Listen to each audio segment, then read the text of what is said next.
Hello and welcome to The Unseen Question.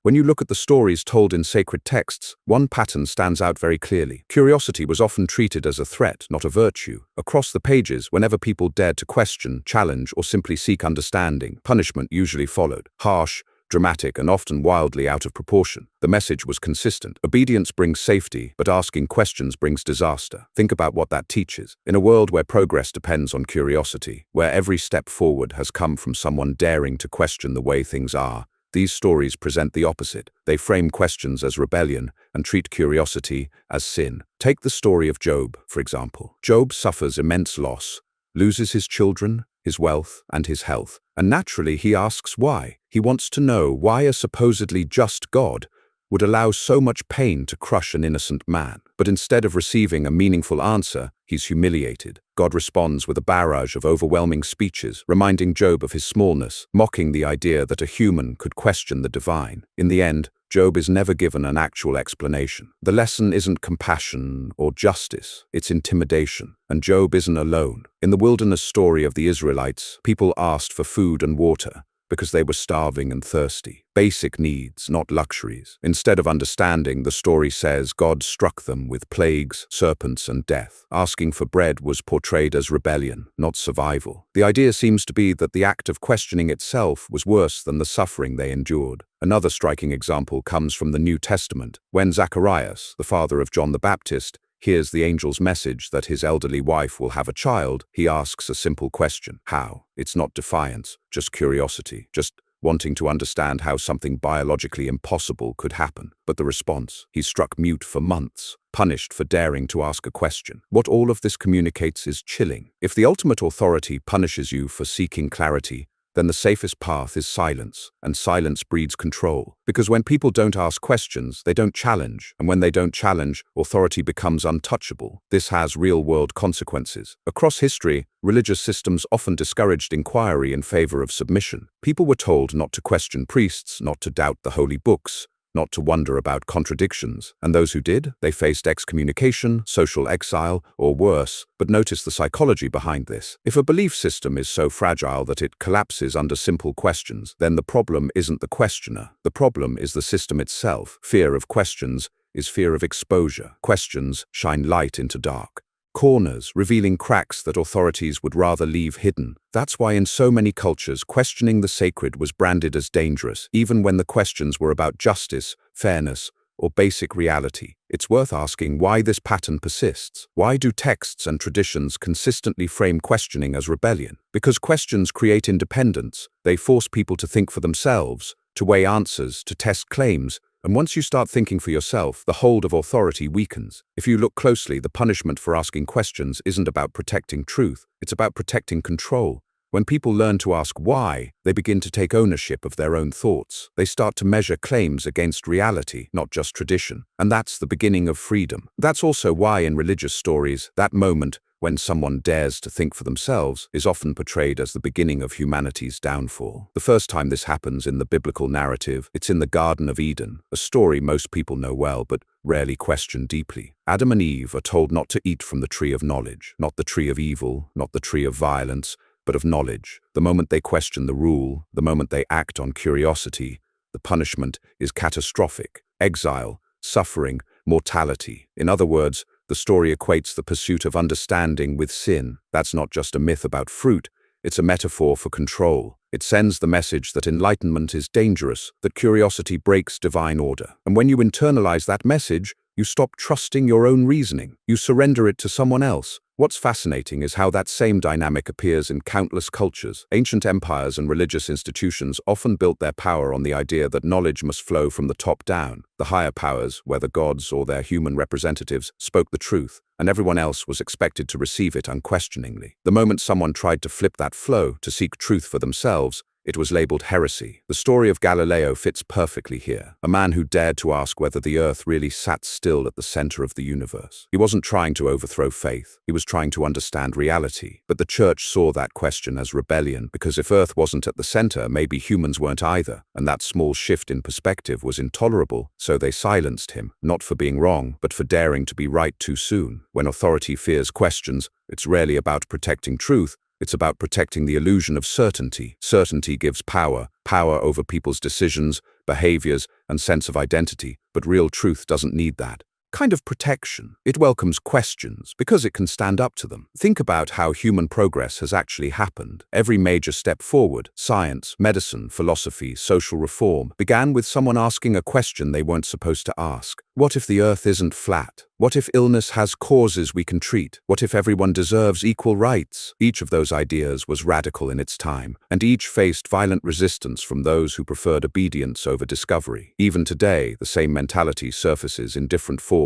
Questioning dogma, religious or political, still provokes outrage. People are told that some questions are off limits, that certain topics must be accepted on faith, that doubt itself is a moral failing. But doubt is not weakness. It's the beginning of understanding. If you tell a child never to ask questions, they grow up obeying authority without ever developing the ability to think critically. And that's exactly how rigid belief systems survive, by replacing curiosity with fear. There's a deep irony in this, because many religious texts also praise wisdom and understanding. Yet when that wisdom leads to questioning the text itself, suddenly it's forbidden. The goal seems to be selective curiosity. Explore, but only within the boundaries that keep the structure intact. And those boundaries are usually drawn where the logic starts to fall apart. That's where the questions get dangerous, not because they're wrong, but because they reveal inconsistencies that can't be easily explained away. It's easy to see why ancient leaders preferred stories that punished curiosity. In societies built on hierarchy, keeping people from questioning the order was essential. If the divine was supposedly placed kings above peasants, or priests above commoners, then asking why was a political threat as much as a theological one. The punishment for curiosity wasn't about disrespecting God, it was about maintaining control of people. Once you realize that, those stories start to look less like divine morality tales and more like tools of social management, frameworks to keep power stable by discouraging independent thought. Even the fear of eternal punishment, hell, damnation, divine wrath, works perfectly as psychological reinforcement. It conditions people to equate questioning with danger, to suppress their own doubts out of fear of consequences that never actually arrive. It's a fear that exists entirely in the mind, but it's strong enough to shape lives. And yet curiosity keeps breaking through, because it's a basic part of being human. We're wired to wonder, to test, to explore. You can punish one questioner, but the questions themselves never die. They resurface in every generation, in every mind that refuses to be quiet. Over time, the punishment for curiosity became less about physical pain and more about social control. In ancient times, questioning could lead to death. In later centuries, it turned into excommunication, public shaming, or being labeled immoral or untrustworthy. The methods changed, but the message stayed the same. Do not challenge authority. It's interesting how deeply this idea burrowed into culture. Even outside religion, people inherited the reflex to equate questioning with disrespect. Teachers discouraged it, parents scolded it, rulers feared it. Many didn't even realize where that instinct came from. It was baked into the foundation of civilization itself, because for thousands of years, religion was civilization's blueprint, and it rewarded compliance far more than curiosity. This fear of asking questions shaped not only individual minds, but entire societies. When a culture discourages curiosity, progress slows, creativity withers. People stop developing the courage to say, "I don't know," and instead pretend certainty where there is none. That false confidence becomes dogma, and dogma becomes tradition. In that sense, stories like Job or the Garden of Eden are not just ancient myths. They're psychological conditioning. They tell generations of people that questioning is dangerous, that doubt leads to punishment. And once you believe that, you don't even need external enforcement anymore. You start to police your own thoughts. That self-censorship is powerful. You might start to have doubts, to notice inconsistencies, but then an inner voice whispers, "Don't think that, don't question that." That's not faith.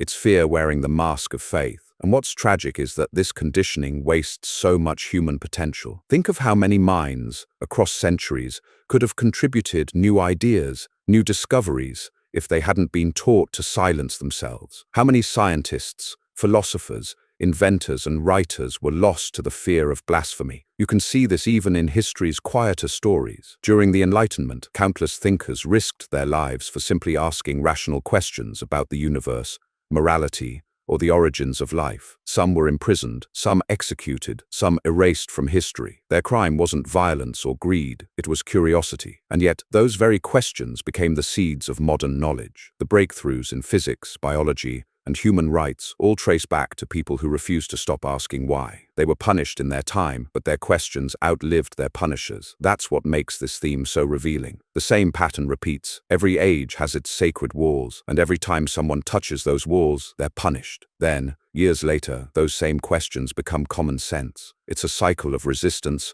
and acceptance. A question starts as blasphemy, becomes controversy, then turns into a fact that future generations take for granted. Take evolution, for example. When Darwin proposed it, the backlash was fierce. He wasn't trying to attack faith, he was describing what he observed. But because his questions threatened long-held beliefs about creation, the response was outrage, ridicule, and censorship. The idea of species changing over time was seen as rebellion against God. Today, the evidence for evolution is overwhelming. Yet even now, in some communities, people are still punished socially or professionally for accepting it. That shows how strong this cultural instinct still is. Even when the facts are plain, many feel safer rejecting them than confronting the discomfort of asking new questions. And religion isn't the only place this happens. Once people learn to equate questioning with rebellion, that habit spreads. It appears in politics, education, relationships, even science itself, where sometimes new ideas are rejected because they challenge an existing hierarchy. But originally, this mindset came from the same ancient idea that truth comes from authority, not from inquiry, that wisdom flows downward, not upward. And that's precisely what the stories about divine punishment for curiosity were designed to enforce. When Moses questioned God about his mission, the answer wasn't reassurance, it was anger. When Thomas doubted the resurrection,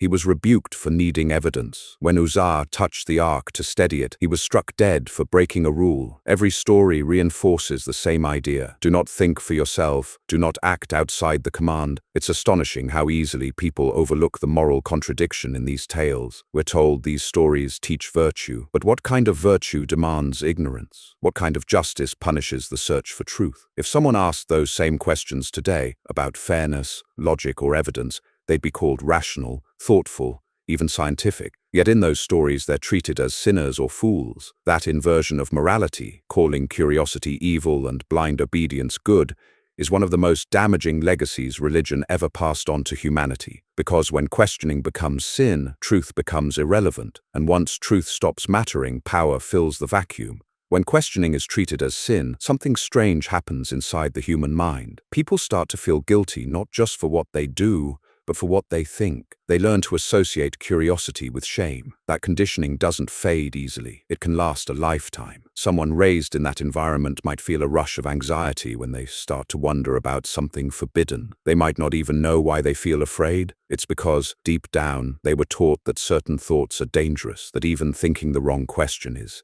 Disobedience. That's a kind of psychological cage, one that doesn't need locks because the prisoner learns not to touch the bars. You see this clearly in religious communities that control information. People are discouraged from reading material that challenges doctrine. They're told not to listen to outsiders or critics, not to watch certain videos, not to study certain subjects, and they call that protecting faith. But real truth doesn't need protection. It thrives in open air. Only lies require isolation to survive. When someone does break free of that fear, it's rarely an easy process. Questioning beliefs you were taught since childhood can feel like betrayal. It can tear families apart, create loneliness, even cause emotional trauma. Because in many traditions, questioning the belief system is equated with rejecting the community, the family, and even life itself. That's why people often say leaving religion feels like grief. You're not just losing ideas, you're losing identity. But underneath that pain is something powerful, the mind reclaiming its natural freedom, the human drive to know, to understand, to not just accept, but to explore. Psychologists have long noted this tension between curiosity and obedience. From an evolutionary perspective, curiosity is what kept us alive. It's what made early humans invent tools, study the stars, understand fire, and explore beyond the next hill. But obedience was what kept tribes stable, preventing chaos. Religion often elevated obedience above curiosity because obedience was easier to control. Curiosity is unpredictable. It can't be contained. When religious systems label curiosity as rebellion, they're really trying to suppress the part of human nature that refuses to stop evolving. And in doing so, they create a kind of emotional split. One side longs for truth, while the other fears the consequences of finding it. That internal conflict is visible in people who publicly defend beliefs they privately doubt. They argue loudly, not because they're confident, but because they're terrified of their own uncertainty. That's the tragedy of suppressing questions. It doesn't create peace, it just drives fear inward. And this fear has shaped entire societies. Throughout history, laws, politics, and education were built to maintain control through limited inquiry. The church banned books, monarchies censored philosophers,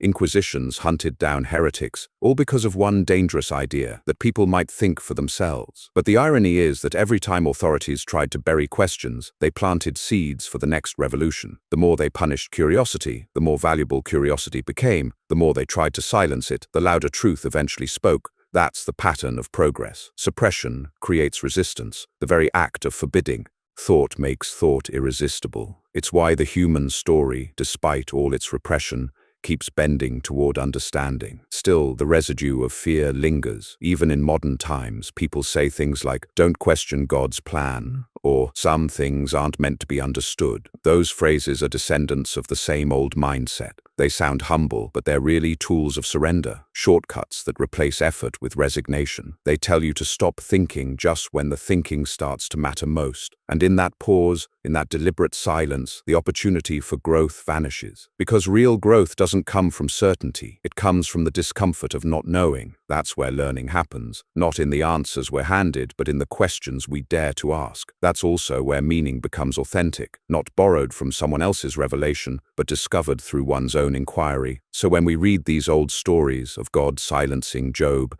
cursing curiosity, striking down those who question, it's worth asking what they were really warning us about. Were they protecting divine truth or protecting human authority? Because if you strip away the supernatural layer, what's left are human beings creating rules to maintain order, and fear was their most effective tool. Once you see that pattern, it's impossible to unsee it. The threat of divine punishment becomes a mirror for human insecurity. The louder the warning against questioning, the weaker the foundation beneath it. And that's the great irony. The moment you start to question why questions are forbidden, the illusion starts to crumble. When the illusion finally starts to crumble, something beautiful happens. The same instinct that was once punished begins to heal. Curiosity re-emerges, not as rebellion, but as recovery. The mind starts breathing again. You can trace this recovery through history. The Renaissance, for example, was essentially a collective act of curiosity. After centuries of fear and censorship, people began to rediscover the arts, science, and philosophy that had been buried under dogma. Painters studied anatomy, mathematicians questioned the heavens,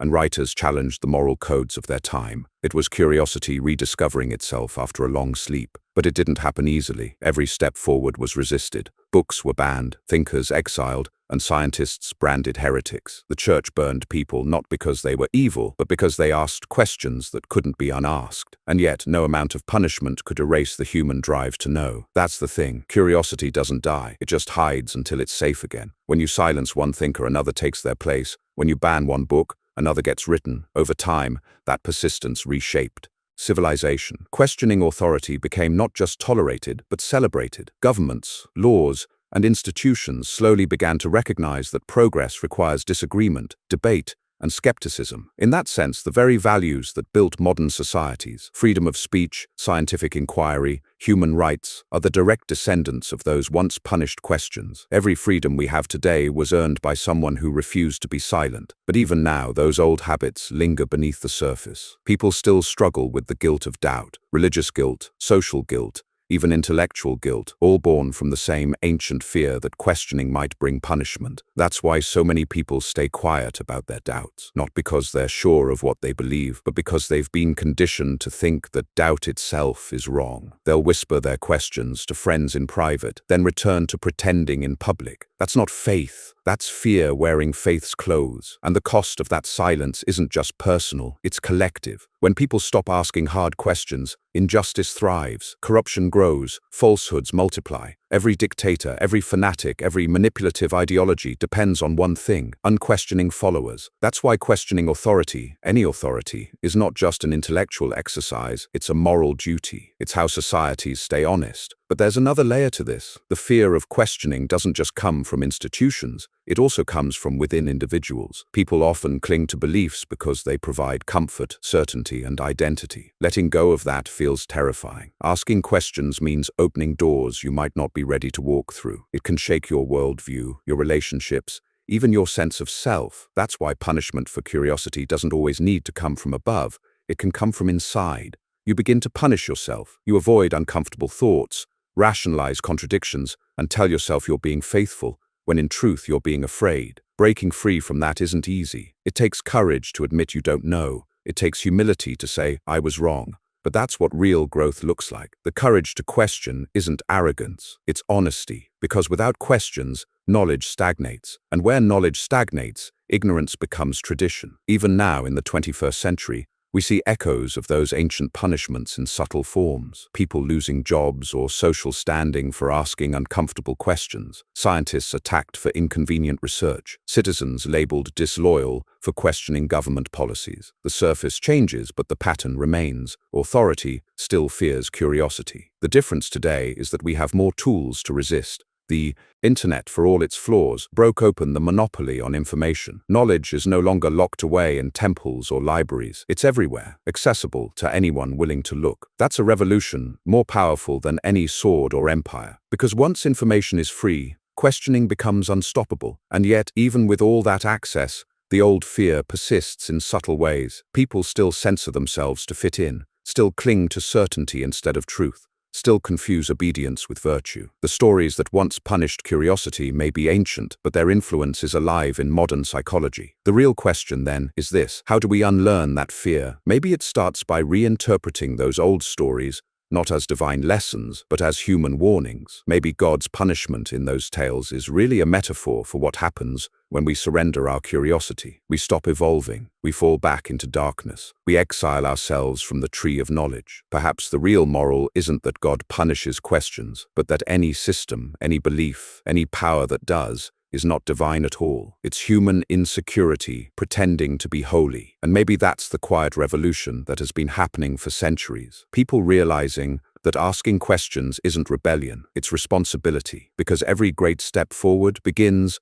with someone refusing to be silent, refusing to accept "because I said so" as an answer. The story of humanity, when you strip away the noise, is really the story of curiosity fighting its way out of fear. Again and again, we've seen how the freedom to question separates progress from stagnation, light from darkness, and knowledge from control. Every time people stopped asking questions, someone else decided what was true for them. And that's when cruelty, superstition, and oppression thrive. The ancient stories tried to warn people against questioning, but in the long view of history, they ended up doing the opposite. They made it clear that the fear of inquiry is the root of ignorance, that no belief, no matter how sacred, should ever be immune to examination. When people are punished for curiosity, civilization pauses. When they're free to question, it moves forward again. That rhythm can be seen in every era. The Dark Ages followed a period of dogmatic control. The Enlightenment came when people began to ask why again. The same pendulum keeps swinging, and it's swinging still. Even today,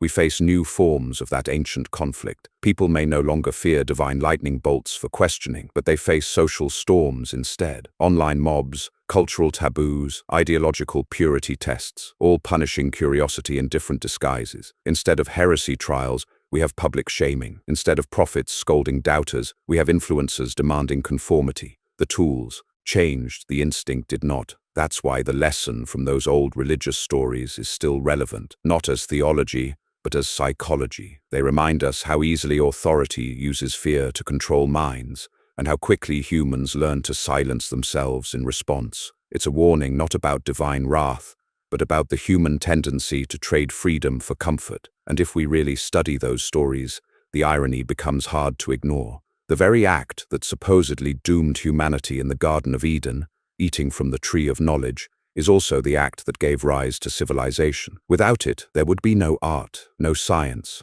no medicine, no philosophy. The story condemns the thing that makes us human, and yet that same curiosity built everything worth cherishing. Maybe that's the hidden truth those writers never intended to reveal, that curiosity is the original spark of consciousness, the thing that separates blind obedience from awareness. If there is any moral worth keeping from these tales, perhaps it's not "don't ask questions," but "don't stop seeking truth, no matter who tells you not to." Because the moment you stop asking, someone else starts answering for you. Throughout history, the people who asked questions moved humanity forward, even when it cost them everything. Socrates questioned morality and drank poison for it. Hypatia taught science in a time that feared women's minds and was torn apart by a mob. Galileo looked through a telescope and saw a universe that refused to fit scripture. Each of them was punished, not for being wrong, but for refusing to lie. And centuries later, their questions still echo. They outlived the empires that condemned them. That's the power of asking. It survives, it transforms, it doesn't need permission. The truth doesn't care about who forbids it. It simply waits for someone brave enough to look. In that way, curiosity might be the closest thing humanity has ever had to a sacred instinct, not in a supernatural sense, but in a deeply human one. It's the part of us that refuses to be silent, even in the face of fear. The part that looks at the unknown and says, I want to understand. That impulse has done more for humanity than any commandment or creed ever could. It's what gave us vaccines, literature, space travel, and reason itself. And every single one of those achievements began as a question. So when we read those stories of punishment for asking, maybe the lesson isn't to fear the questions, but to recognize the courage it takes to ask them. Maybe those who dared to question weren't rebels against the divine. Maybe they were the first explorers of truth. And maybe after all this time,